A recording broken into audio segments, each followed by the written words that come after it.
திருப்பத்தூர் மாவட்டம் காவேரிப்பட்டு பகுதியில் ஊதுவத்தி தொழிற்சாலையில் பணிபுரிந்த பெண்ணின் கைவிரல் துண்டானதால் அப்பெண்ணின் உறவினர்கள் தொழிற்சாலையை முற்றுகையிட்டு ஆர்ப்பாட்டத்தில் ஈடுபட்டனர்.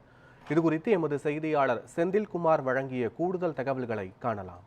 திருப்பத்தூர் மாவட்டம் ஜோலார்பேட்டை அடுத்த காவேரிப்பட்டு கிராமத்தில் ஊதுபத்தி தொழிற்சாலை செயல்பட்டு வருகிறது. இத்தொழிற்சாலையில் 100க்கும் மேற்பட்டோர் பணிபுரிந்து வருகின்றனர். தொழிற்சாலையில் பெயர் கூட இல்லாமல் தொழிற்சாலை இயங்கி வருகிறது.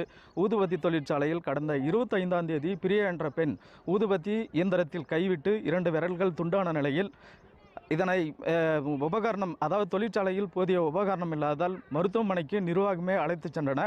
தனியார் மருத்துவமனையில் சேர்க்கப்பட்ட பொழுது 2 கை விரல் ஒட்டுவதற்காக 3 லட்சம் ரூபாய் பணம் கேட்டதாக கூறி கை விரலை துண்டித்து எடுத்துவிட வேண்டும் என்று நிர்வாகம் சொல்லியதால் கை விரலை துண்டித்து எடுத்துவிட்டனர். இதனைத் தொடர்ந்து நிர்வாகம் எந்த ஒரு நடவடிக்கையும் எடுக்காததால் தொடர்ந்து தொழிற்சாலை நிர்வாகத்திடம் பாதிக்கப்பட்ட பெண் பேச்சுவார்த்தை நடத்தி, அதாவது கேட்டுக்கொண்டே இருந்த நிலையில் நிர்வாகம் எந்த பதில் அளிக்காததால் தொடர்ந்து தொழிற்சாலை சார்பில் பெண்ணை அழைத்து பேச்சுவார்த்தை நடத்தினார். அப்பொழுது பெண்ணின் காவல் நிலையத்தில் பெண் புகார் கொடுத்த நிலையில் வழக்கை வாபஸ் பெற சொல்லி நிர்வாகம் கூறியதாகவும், இதனைத் தொடர்ந்து வாபஸ் பெற்றால் உனக்கு பணம் கொடுப்போம் என்று மிரட்டல் விடுத்ததாகவும் கூறப்படுகிறது. பாதிக்கப்பட்ட பெண்ணிற்கு நிவாரணம் பெற்றுத்தராமல் துணை நிற்பதாகவும், இதே போல நிர்வாகத்தின் சார்பில் இன்சூரன்ஸ் மற்றும் பிஎஃப் எதுவுமே இல்லை என்று கூறப்படுகிறது.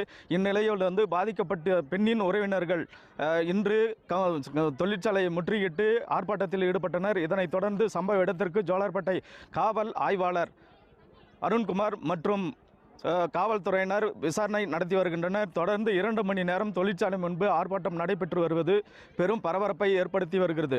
நியூஸ் 7 தமிழ் செய்திகளுக்காக திருப்பத்தூரிலிருந்து கே. செந்தில்குமார்.